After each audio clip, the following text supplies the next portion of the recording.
Welcome to the Fab TCG YouTube channel. My name is Uhyoung, and today we'll be going over the basics of how to play my favorite class in Flesh and Blood, the Ranger.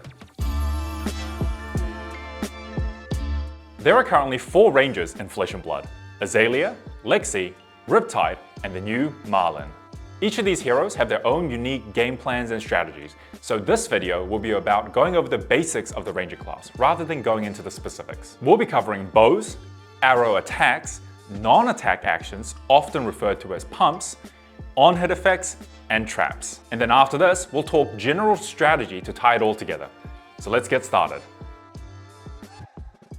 The first thing to understand about Rangers is that they don't attack with their weapons. Instead, they use their bows to fire their arrows. Arrows are attack action cards that can only be played from your arsenal, and only if you control a bow. Rangers typically use their bows to load their arrows, then fire them by playing them out from their arsenal. For example, Azalea's signature weapon, the Death Dealer, says, once per turn action, pay 1 resource. If you have no cards in your arsenal, put an arrow from your hand face up into your arsenal. If you do, draw a card and go again. To attack with an arrow in your arsenal, you will still need to pay its resource cost. So a typical Ranger turn will look like this. I'll first activate Death Dealer, paying 1, which allows me to put an arrow from my hand face up into my arsenal. Death Dealer also lets me draw a card. Then I will attack with Sedation Shot from my arsenal, paying 1. So now that we know how to fire our arrows, how do we make them more powerful? Well, that comes in the form of non-attack actions, commonly referred to as pumps. Pumps are typically non-attack action cards that increase the power of your next arrow attack. A key example of that would be Lace with Bloodrot, which reads, your next arrow attack this turn gets +3 damage, and when this hits a hero, create a Bloodrot Pox token under their control. Many arrows have powerful on-hit effects, so making them harder to block is a core part of your game plan. Now let's have a look at an example of playing pumps. As you can see, I've activated Death Dealer and loaded Sedation Shot into my arsenal. Now, I can play Lace with Bloodrot, which gives my next attack +3 and a Bloodrot Pox on-hit effect. Then I can play Lace with Frailty, which gives it +3 and a Frailty on-hit.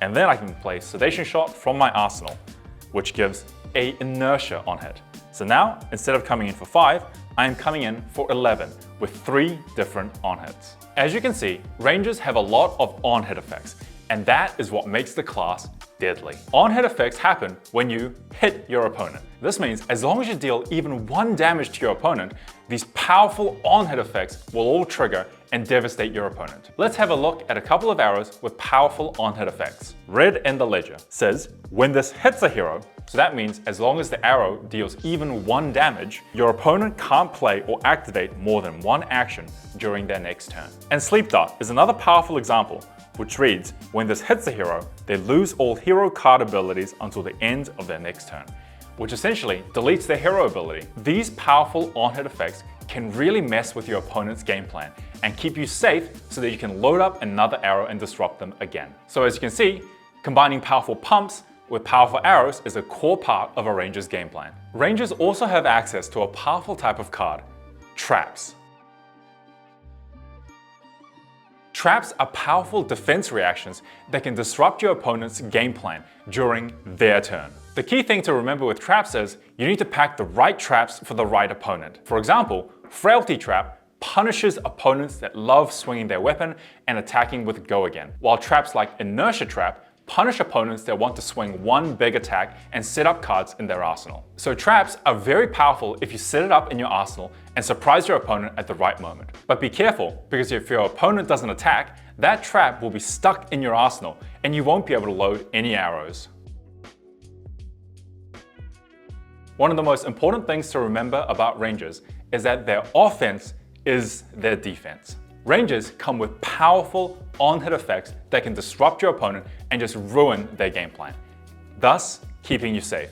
Rangers as a whole can't defend too well. They have a lot of 2 blocks and their equipments are usually Blade Break or only block for 1 or even 0. So remember, disrupt your opponent to survive. Rangers have access to a huge toolkit of different on-hit effects. So depending on your opponents, depending on your metagame, depending on your local scene, it'll be important to pack the right pumps, arrows, and traps. So now that you know the basics of the Ranger class, get out there and figure out which Ranger fits your playstyle, because they all play quite differently. Whichever hero you choose, Rangers are a very rewarding class to play. So get out there to your local game store, fire some arrows, and have some fun. See you in the next one.